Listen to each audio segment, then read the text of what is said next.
কোনো এক জায়গায় একদল ইঁদুর বাস করত। আর সেখানেই থাকত একটি হুলো বিড়াল। সেই বিড়ালের অত্যাচারে ইঁদুরেরা একসময় খুব অতিষ্ঠ হয়ে উঠল। তারা বুঝতে পারে যে একটা কিছু উপায় না করলে এবার বুঝি তাদের ঝাড়ে বংশে নির্মূল হতে হবে। এখন কি করা যায় তাই ঠিক করতে এক সভা বসল ইঁদুরের।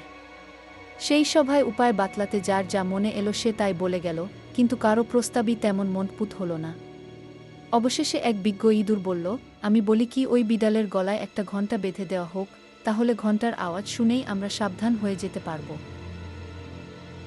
সর্বসম্মতিক্রমে বিজ্ঞ ইঁদুরটির প্রস্তাবে সকল ইঁদুরই রাজি হয়ে গেল। কিন্তু এতক্ষণ ধরে এক বৃদ্ধ ইঁদুর চুপ করে বসে বসে সব শুনছিল। এবার আর সে চুপ করে থাকতে পারল না।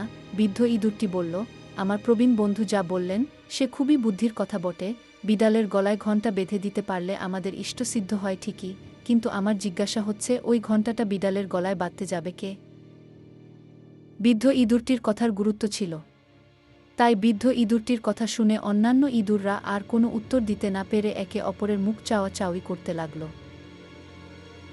গল্পটির উপদেশ হল, কোনো বিষয়ে প্রস্তাব দেওয়ার চেয়ে বিশ্বাসটাকে বাস্তবে রূপায়িত করা বেশি কঠিন।